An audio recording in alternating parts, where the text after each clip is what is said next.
Bingham, Here. Pedri, Here. Demus, Here. Zadi, Hanson, Here. Hickerson, Thompson, Here. Mayor Mickelson. Here. Okay, we have two items of new business before we get to the presentation. The first being a request from the Rock Springs High School Hall of Fame Committee for a road closure of South Main Street from A Street to Bank Court for the Rock Springs High School Hall of Fame Community Pep Rally on September 11th, 2025 from 2 p.m. until 8 p.m. Do we have a motion? Your Honor, Councilor Thompson? I make a motion that we approve this request. Thank you. Do we have a second? Second. Thank you, Councilor Bingham. Is there any discussion? Hearing none, all those in favor, please indicate by saying aye. Aye. Any opposed? Any abstaining? The motion carries unanimously, taking us to a request from Square State Brewing for permission to serve alcohol in Bunning Park for the Rock Springs Miners Hockey Meet and Greet event on September 14th, 2025 from 3 p.m. to 6 p.m. Your Honor, Councilor Zadi. I'd like to make an amendment to this new business request and change Bunning Park to Garnet Park, since Bunning Park will be closed at that time. Thank you. Is there a second? Second. Okay.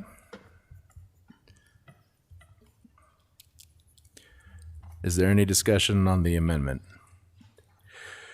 Hearing none, all those in favor, please indicate by saying aye. Aye. Any opposed? Any abstaining? Abstain. The motion carries with Councilor Zadi abstaining, which I would now look for a motion to approve the amended item. I move to approve it. Thank you, Councilor Hanson. Is there a second? Second. Thank you, Councilor Pedri. Is there any discussion? Hearing none, all those in favor, please indicate by saying aye. Aye. Aye. Any opposed? Any abstaining? Abstain. Okay, and the motion carries with Councilor Zadi abstaining, which brings us to our only other item this evening, which is a presentation from Raf Tellis. So I would welcome them to the podium.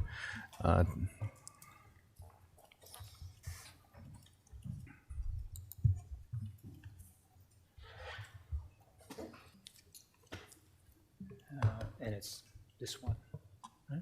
I think it's this one.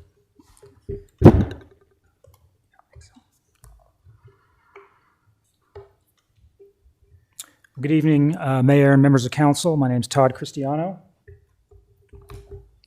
And I am with Raf Tellis. And tonight I'll be summarizing the ongoing water and wastewater rate study we're conducting for the city. So let me get logged in here.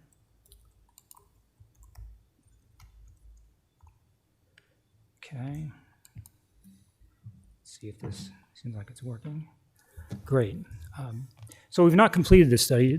My presentation tonight is really provide some background on the rates that we're doing and have a conversation about questions or get some feedback in terms of that we can take back and use as part of the study. So when we come back to you with the results, we have factored that into some of our analysis and kind of gotten all the voices as part of our results.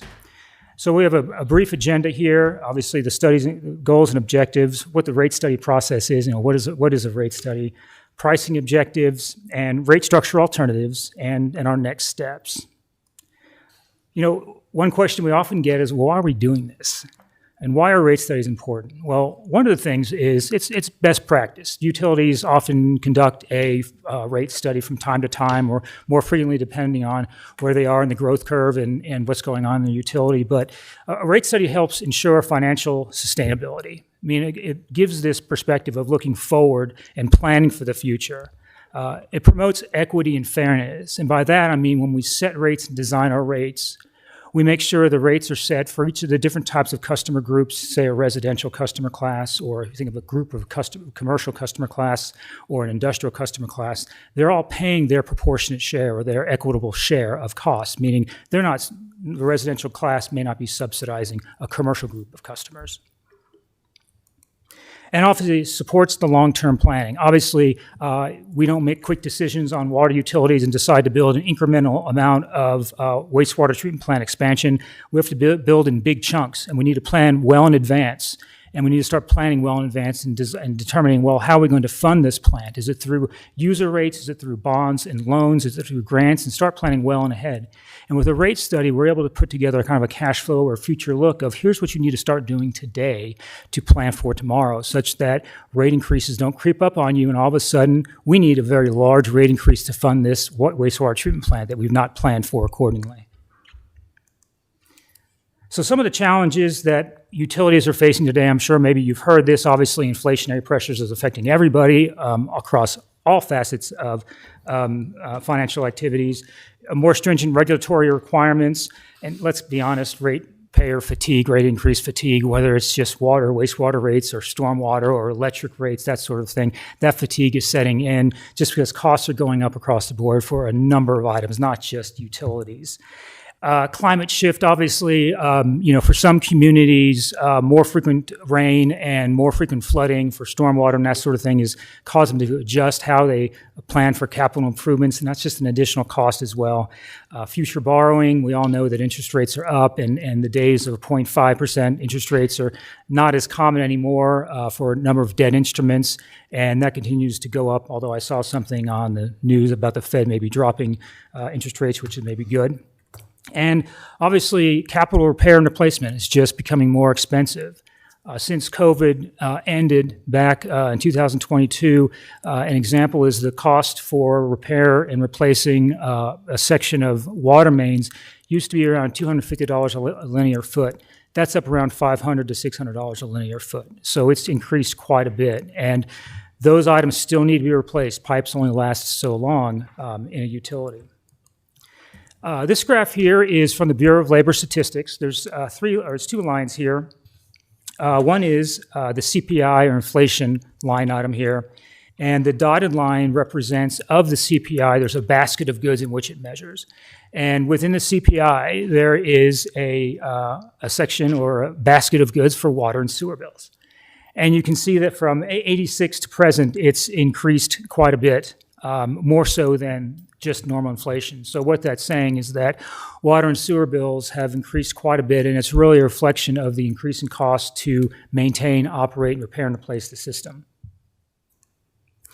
Another example here is the American Water Works Association, which is kind of the leader in the water utility industry. They set a lot of standards for water utilities. Every year they publish a State of the Water Utility Index or report, and they interview hundreds of different utility managers and ask them, what's keeping you up at night with your utility?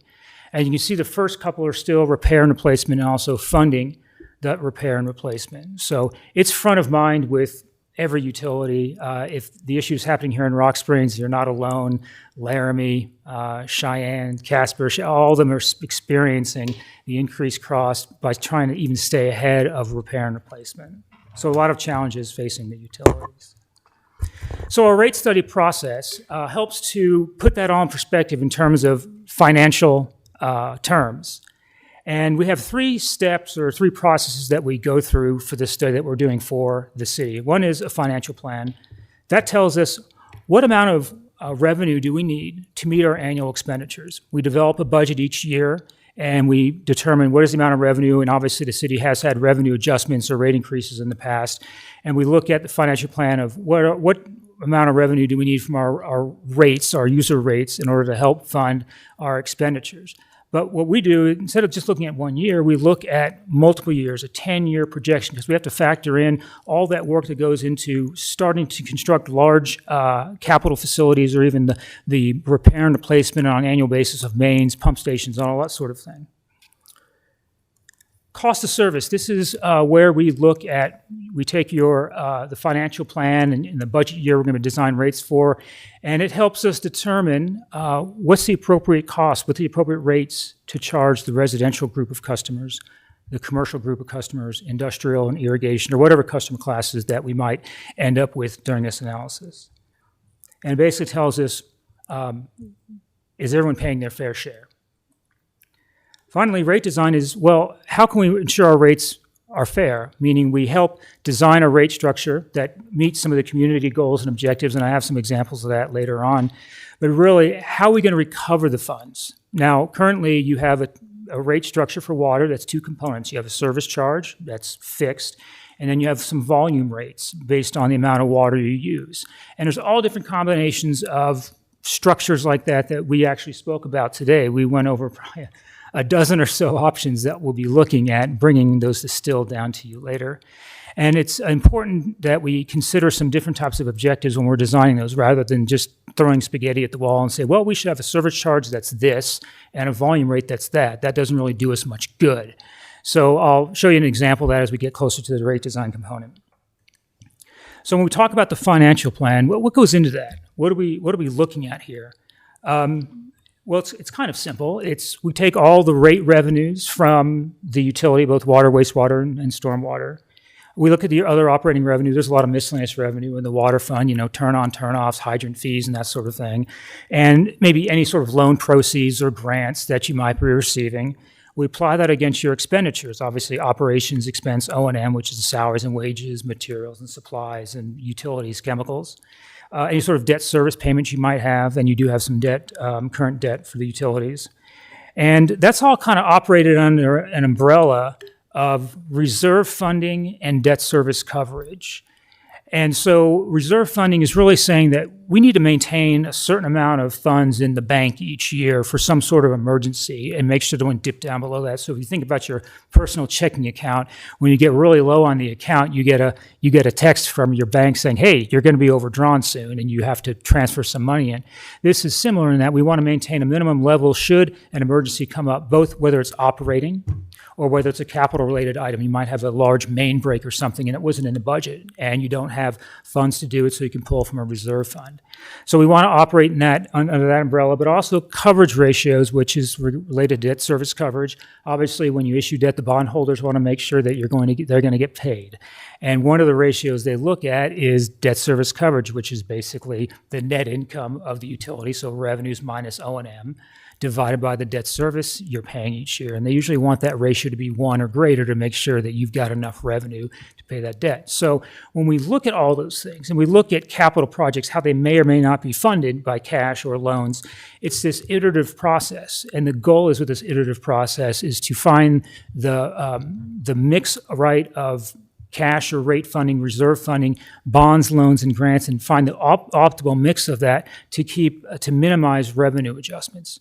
And the whole goal we're having here when we look at this with this project is any sort of revenue adjustments we have, the reason we're looking at a number of years is we want to plan ahead and keep our revenue adjustments or rate increases as smooth and predictable as possible. If we looked at just 1 year, we put the blinders on, we might say we only need a 2% or even a 0% increase this year, but turn around next year, we need a 30%.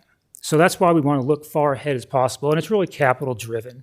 So by looking at a 10-year window, we can see what's down the tunnel there and determine, well, smooth and predictable, what can we get away with here? Is now a good time to go out and look for loans or bonds to help fund this one project rather than raise the rates really high 1 year to fund a cash project only to have additional money in the future that maybe we can't spend? So it's an iterative process, and we're going to be looking at a number of scenarios, different capital scenarios of moving capital projects around and that sort of thing. And we're going to come back to you with a scenario or two of, different options for you to provide some feedback. One of the other things we're doing for this study that's really important is making sure we're doing the right projects at the right time for the right cost, and that we're following industry best practices is really the best way to do this. Otherwise, you could spend a lot of money and time on something you don't need to be spending a lot of money and time on. So part of our study is we have, although we're a financial consulting firm, we do have engineers on staff that had worked in the private and the public sector, and we are doing a capital project review. We're looking at all your capital projects, but you're also doing kind of a high-level evaluation of your system and determining are there any gaps in what you're doing each year in terms of repair and replacement? Are you repairing enough length of mains each year, or are you behind? What kind of materials are your mains made out of? How often should you be replacing them? All those sorts of questions. We kind of just provide that outside perspective. And so we've been able to devise or take the capital improvement program and work with staff and enhance the capital improvement and just ask those questions to make sure that the right projects, the right costs are in there. So we're not having anything we don't need, and make sure we have the stuff we do need in there. There are a number of steps, and I won't go through the details here, but it's a pretty thoughtful and detailed process of meeting with staff, and we have a couple of meetings and go through line item by line item. And part of our capital deliverable is providing some comments on the side, like, well, you should be replacing this amount of mains per year based on these industry standards, the cost is this. And so we really kind of drill down to make sure that we just don't have a kind of wish list. We actually have, here's what we need, an actionable capital improvement program. So that's the financial plan. That's all, like I said, all an iterative process. Cost of service is a little different. This is kind of a black box to some people, but really we're trying to figure out how do we take your annual budget, or what we call a revenue requirement, or the revenue required from rates to meet your expenditures. How do we take those dollars and cents, the materials and supplies, the chemicals, the pencils, the postage, all those line items that are in the budget, how do we turn that in and put it in these buckets of different types of customer classes? How do we do that? That's what the cost service analysis does. And there's a number of steps we go through. We actually had a really great discussion about it today. There's some key elements, is that the cost service determines the amount of revenue we recover from each customer class. Now, I realize right now you have a residential and commercial class. We are looking at maybe possible additional classes and things. But we know you have the residential and commercial class. But the cost of service analysis allows us to figure out how much money should we be recovering from the residential class overall, total dollar amount, and how much should we be recovering from the commercial class. So if your total revenue requirement's $1 million, how much of that should be coming from residential, and how much of that should be coming from commercial? Well, the cost allocation process helps us do that. And it's based on the principle of cost causation. So if you think about a residential customer versus a commercial customer, you look at the usage profile over the course of a year, course of a month, or summer, you can see the usage profile for residential might be very different than that of commercial. So you think about an annual profile for residential, not a lot of water use in wintertime, you use quite a bit of water in the summertime and back down, kind of this bell curve. And that's because you have a lot of outdoor irrigation. That outdoor irrigation places a certain type of demand on the system, much different than your winter demand, which is basically minimum flow demand. Commercial, on the other hand, might be a little bit more flat. You might have a bump in the summer, so you think about a restaurant, they're kind of chugging along a little bit lower in the wintertime, but you get to the summertime, they open up the patio, they have a couple of parties and things, and all of a sudden they're using a little bit more water. But overall, they're going to be a little more flat. And so you look at those demand characteristics of those customer classes as a whole, they place different demands on the system. Those different demands incur different costs to serve them. And so in order to do that, we have to look at a lot of different parameters. So we look at the different demand parameters from these various customer classes. We look at monthly billing data for the residential class. We find out when their peak month and average month is, and we do some analysis on what's the ratio of their high demand to low demand. We do the same for commercial. And we get those characteristics and those parameters. And that helps us realize that these different demand characteristics and customer characteristics between each customer class are going to incur different costs, resulting in different amounts of costs we need to recover from each, and also helps us understand what kind of rate structure might be best to recover those costs from those customers. And the cost of service is going to vary by class. Now, if you had two classes that had the exact same demand characteristics or usage or parameters, exactly the same, they'd come out with the same rate, same dollars per 100 cubic feet. So that's the process we go through, and we look at how your system was designed, how it operates. We look at the peak demand of the system, the average day demand of the system. We look at how different facilities within the system are designed for. Like you think about a storage tank, a water storage tank. It's designed to meet maximum hour demand or peak fire flow demand, and all those characteristics help us translate the cost on an annual basis to operate and maintain the system. We can translate those costs to the different customer classes based on the demands they place on the system, maximum hour demands, peak day demands, average day demands, that sort of thing. So there's a lot of steps and tables involved in that. We'll have a summary of that back when we meet with you next. So now that we've gone through the financial plan, we figured out what is the amount of revenue we need from rates to meet our annual expenditures, both now and in the future. We've got our plan set up, our potential revenue adjustments. It's possible it might be zero. We've got done our cost of service analysis. Now we figure out, well, how are we going to get that revenue we need from the customer? What's the best vehicle to do that in terms of a rate structure? And we talked about this today. We look at things in terms of price objectives. It's real easy to get caught in the discussion of, well, what happens if we did a service charge this way and a uniform volume rate, or a volume rate that charges more as you use more, and we have a lot of those tiers, and start batting around just rate structures. So that really doesn't get us very far, because it really doesn't help us understand what are you trying to achieve through your rate structure. And so we have kind of a pricing objectives exercise, and we talked about things for about probably maybe over an hour about different opportunities for different rate structures.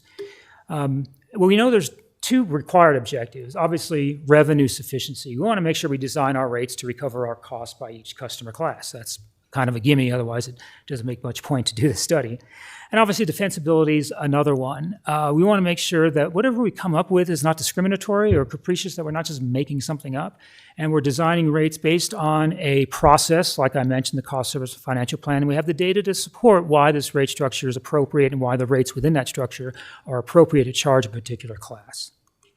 The rest are sometimes considered subjective, but there's ways to objectively look at this. There's some quantitative ways, but we have different common pricing objectives, revenue stability, and that just goes to, well, how much revenue, consistent revenue we want coming in. Now, finance directors love great revenue stability. They love to have a fixed charge that there's no volume charge. You charge $100 a month, and we know we're going to get the revenue each month. We know that doesn't really meet all the objectives of what the city might be trying to accomplish.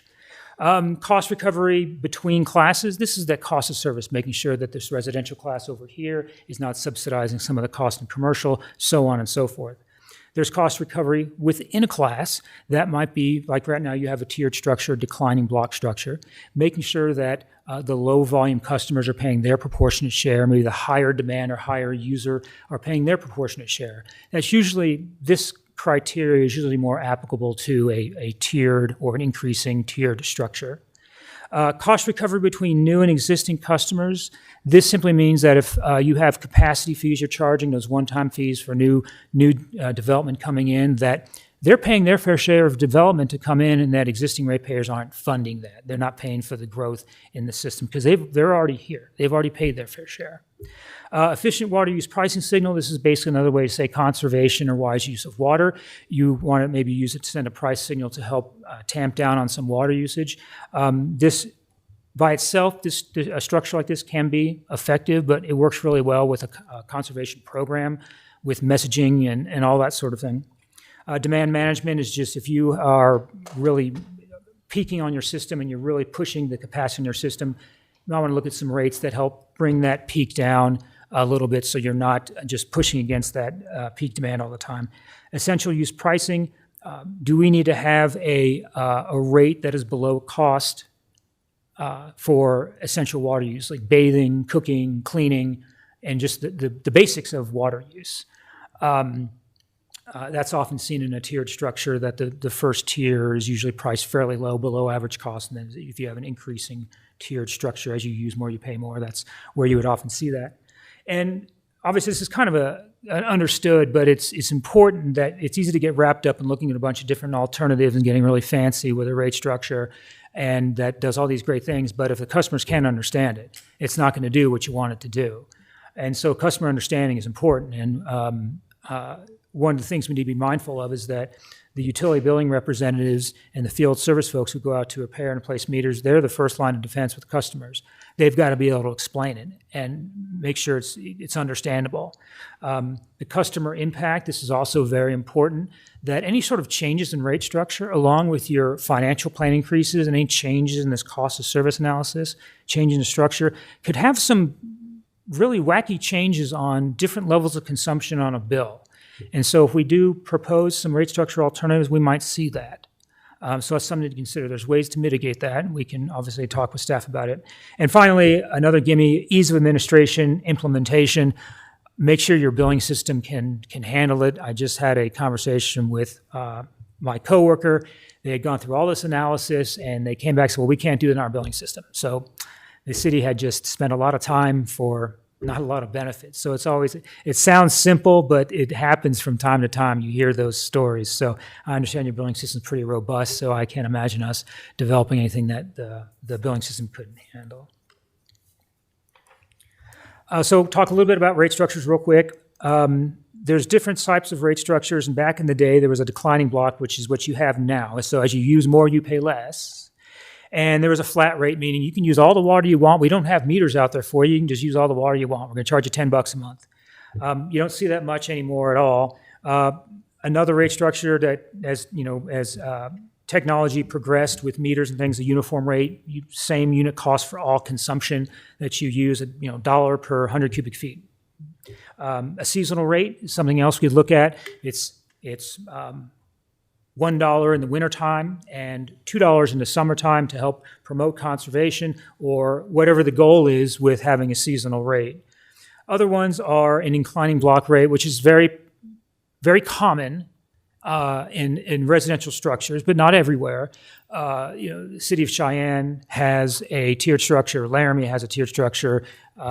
Sheridan and Casper all have tiered structure. It doesn't mean that the city here needs to have one, but it is within Wyoming there are tiered structures. In Colorado, it's pretty prevalent because of Colorado River water, and we're not really sure when and if we're going to have water some years. So the tiered structure is pretty much a given in Colorado. And lastly, there's an individualized rate. This is where we get a little more complex when we talk more about let's have an individualized rate by customer based on their certain demand characteristics.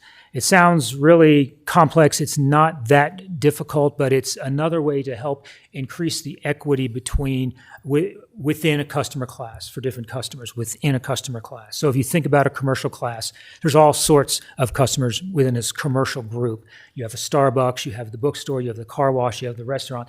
They all have very different characteristics, and maybe an individualized structure that can be applied to each one of them might be a better bet in terms of having the best equity or proportionality of cost between them. And we talked a little bit about that today.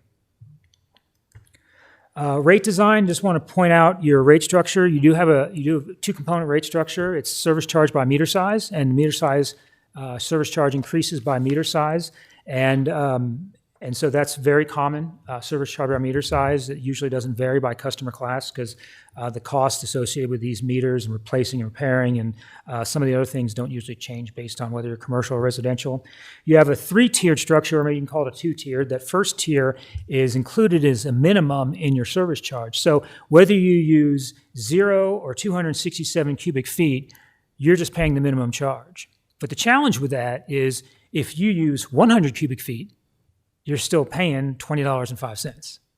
So minimum charges have kind of made their way back into the lexicon of rate structures, and there's some great advantages to it, and there's some disadvantages. But through our pricing objectives discussion, we've come up with a couple of ideas of what we might want to do with that.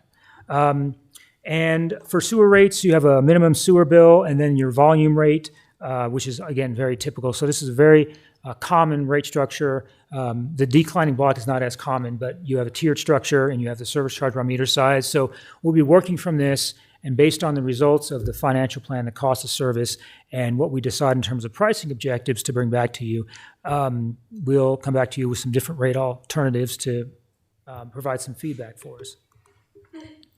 And, the commercial water and sewer, sorry, that was residential, this is commercial, so there are some differences here, some slight differences between residential and commercial in terms of the volumetric rates for the water side. So we have some next steps here. We're still in the preliminary process of this. We haven't finally put together our financial plan. We're really close to coming up with some alternatives there. So we do need to finalize our water, wastewater, and stormwater capital plan and look at those different scenarios and, I guess, optimize them to find some best revenue adjustments if needed at all. And those financial plans, like I said, we're going to balance the use of reserves and any sort of state loans and grants that might be available to help, or a specific purpose tax, to see how can we make this mix work the best for maintaining the financial health of the utility, but also maintaining increases to the lowest amount possible. We've prioritizing the rate structure or pricing objectives. We've talked a lot about them. We're going to go back and start looking at some alternatives on that and develop some rate structures.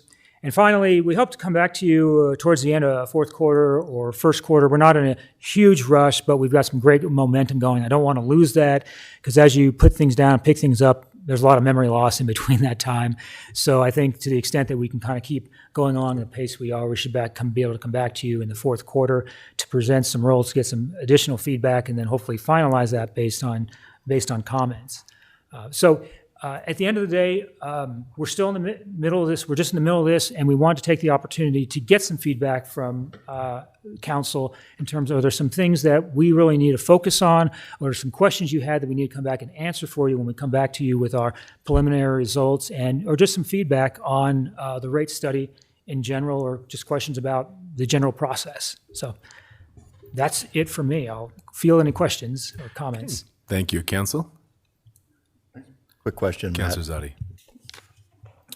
Matt, when was the last time we did any kind of study like this, or have we? Your Honor, Councilor Zadi, I'm not aware of any formal I don't recall. plan that we've ever done like this before.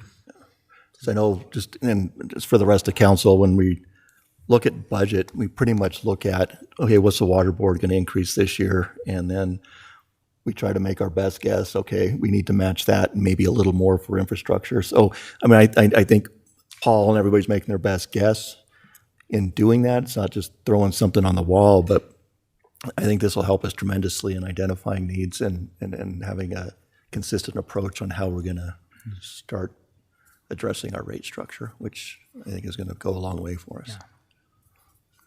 Your Honor, you were talking about the two different classes, residential and commercial, and you're Correct. talking about others. What others classes have Well, we had an interesting other cities discussion about used? that today, and when we had our initial kickoff meeting, we were thinking about, well, do we need to create some additional customer classes and break, because there's some specific types of commercial customers that really, they have different demand characteristics, and should we call them out as a separate group?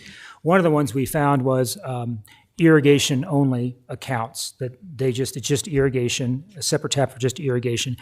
Irrigation obviously has much different demand characteristics and usage patterns than, say, just a normal commercial customer. So that might be one.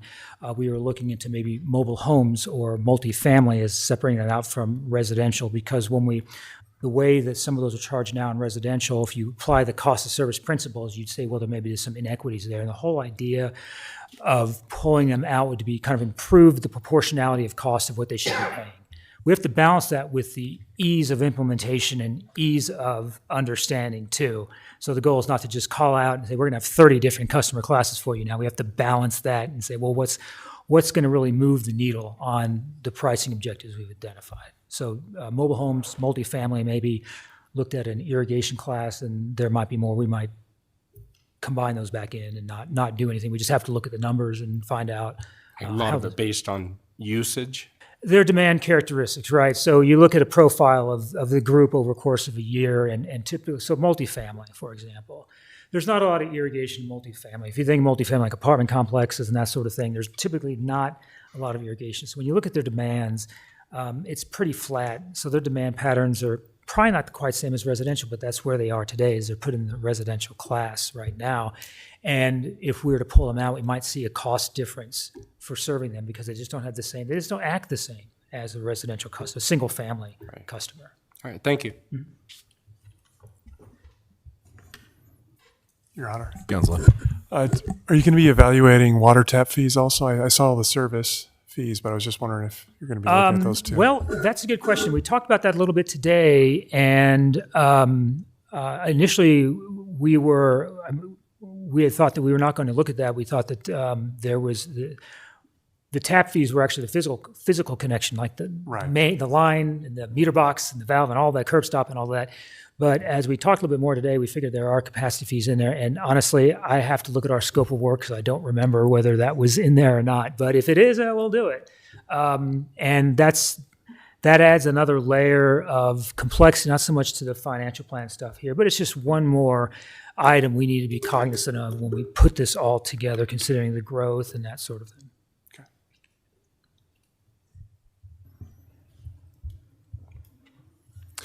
Okay, well, we certainly appreciate you having a very long day today and presenting this to us. And I know, for my part, especially with the deluge that we had on the west side of town just about 2 hours ago, you know, our water and sewer rates and storm sewer are all really prominent in all of our minds. So thank you for your work, and we look forward to continuing to work with you. And Excellent. thank you for the staff for spending a day in the dungeon. Appreciate your time. Look